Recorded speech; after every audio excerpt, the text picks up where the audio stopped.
ಸುಯೋಧನ, ನಾನು ಮಗಧ ಮಂಡಲದಿಂದ ಬಂದೆನು.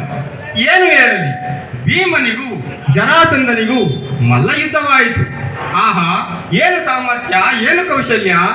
ಪೂಜ್ಯರೇ, ಶೌರ್ಯ ಸಾಮರ್ಥ್ಯದ ಪರೀಕ್ಷೆಯನ್ನು ವಿದ್ಯುತ್ ಸಭೆಯಲ್ಲಿ ಅಗ್ನಿ ಸೃಷ್ಟಿ ಸುಡಿಸುವ ಕೊಳತದಲ್ಲಿ ತನ್ನ ಜನ್ಮವನ್ನು ಬಿಚ್ಚಿಕೊಳ್ಳುವಯ? ಪೂಜ್ಯರೇ, ಸಾಕುದಿನ ಹೊಗಳಿಕೆಯು ಆ ಬಡಪಾಯಿಗಳ ಪರಾಕ್ರಮವನ್ನು ಈ ಪಾಠಾಂತರದ ಕಾರಣದಲ್ಲಿ ಭೀಮಾದಿಗಳಾದ ದುಶ್ಯಾಸನ ಸಮ್ಮುಖದಲ್ಲಿ ಆ ಪಾಂಡವರ ಪರಾಕ್ರಮವನ್ನು ಎಷ್ಟೊಂದು ಹೊಗಳಿರಿ. ಸಾಕು, ಸುಮ್ಮನಿರಿ. ಬರೇ ಬರೇ ಕರ್ಣ, ಬರೇ.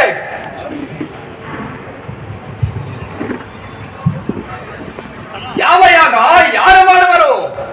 ಸುಯೋಧನ, ನಿನಗಿನ್ನು ತಿಳಿಯದೆ ಧರ್ಮರಾಯನು ರಾಜಸೂಯ ಯಾಗವನ್ನು ಮಾಡುವಂತೆ ಎಲ್ಲ ರಾಜರಿಗೂ ಲಗ್ನ ಪತ್ರಿಕೆಯನ್ನು ಕಳಿಸಿರುವನು.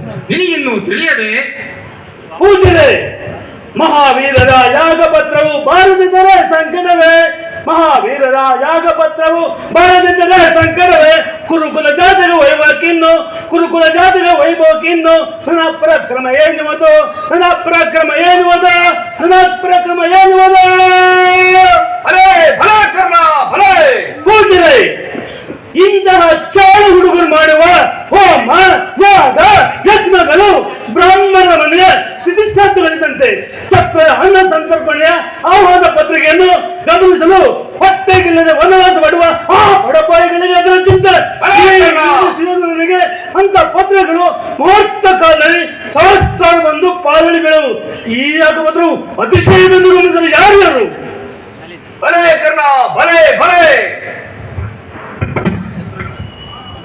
ಆ ತತ್ವಗಳಿಂದ ಹೋಗುವ